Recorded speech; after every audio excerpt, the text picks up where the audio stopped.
Bismillahirrahmanirrahim. Assalamualaikum warahmatullahi wabarakatuh. Alhamdulillahillazi hadana lihaza wa ma kunna linahtadiya laullah hanadallah. Asyhadu an la ilaha illallah wa asyhadu anna Muhammadar Rasulullah la nabiyya ba'da amma ba'du. Yang terhormat Bapak Mustamin Esos MAP dan teman-teman yang seperjuangan dengan saya.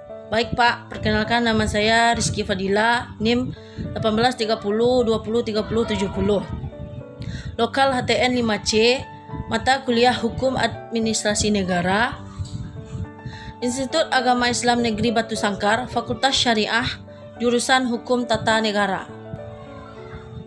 Baik, saya akan mempresentasikan tugas pribadi saya tentang kedudukan pemerintah dalam hukum publik. Hukum publik negara adalah organisasi jabatan, di antara jabatan-jabatan ini adalah jabatan pemerintah. Menurut pendapat H.D. Van Wyk atau William Cornelius Bell mengatakan bahwa di dalam hukum mengenai badan hukum kita mengenai perbedaan antara badan hukum dan organ-organnya. Badan hukum adalah pendukung hak-hak kebendaan atau harta kekayaan. Badan hukum melakukan perbuatan melalui organ-organnya yang mewakilinya.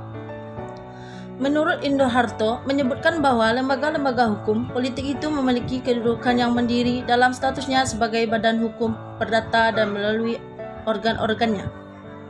Lembaga-lembaga hukum publik yang menjadi induk dari badan atau jabatan TUN ini yang besar-besar di antaranya adalah negara, lembaga-lembaga tertinggi dan tinggi negara, departemen, badan-badan non-departemen, provinsi, kabupaten, kota madya, dan sebagainya.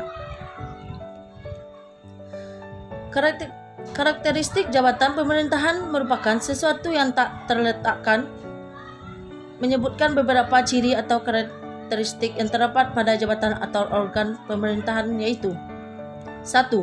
Organ pemerintahan menjalankan wewenang atas nama dan tanggung jawab sendiri, yang dalam pengertian modern diletakkan sebagai pertanggungjawaban politik dan kepegawaian atau tanggung jawab pemerintah. 2. Pelaksanaan wewenang dalam rangka menjaga dan mempertahankan norma hukum administrasi. 3. Di samping sebagai pihak tergugat, organ pemerintahan juga dapat tampil menjadi pihak yang dalam hal ada keberatan. 4. Pada prinsipnya, organ pemerintah tidak memiliki harga kekayaan sendiri. Organ pemerintah merupakan bagian alat dari badan hukum menurut hukum privat dengan harta kekayaannya. 2. Macam-macam jabatan pemerintahan. Keluasan dan kegeramaan kegiatan administrasi negara ini seiring sejalan dengan dinamika perkembangannya masyarakat yang menuntut pengaturan dan keterlibatan administrasi negara. Indo Harto mengelompokkan organ pemerintahan atau tata usaha negara itu diantaranya: A. Instansi-instansi resmi pemerintah yang berada di bawah presiden sebagai kepala eksekutif. B.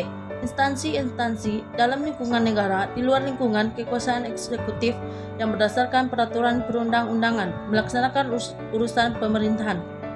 C. Badan-badan hukum perdata yang didirikan oleh pemerintah dengan maksud untuk melaksanakan tugas-tugas pemerintah. D.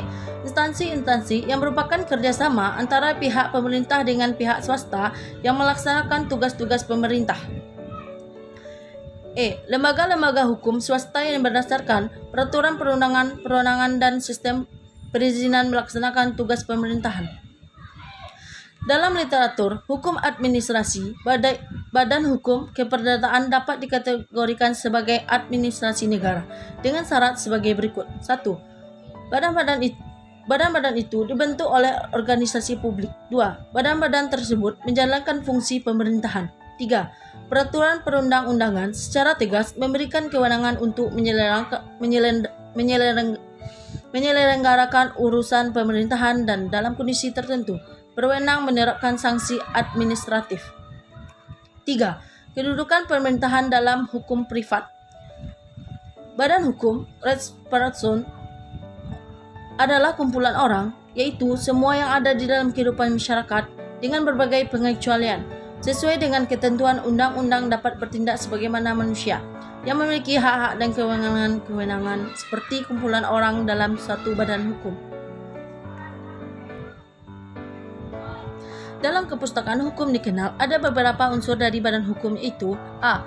Perkumpulan orang atau organisasi yang teratur. B. Dapat melaksanakan perbuatan hukum dalam hubungan hukum. C. Adanya harta kekayaan yang terpisah. D. Mempunyai kepentingan sendiri. E. Mempunyai pengurus.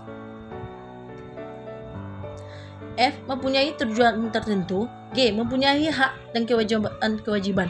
H. Dapat digugat atau menggugat di depan pengadilan. Baik, hanya itu presentasi dari saya.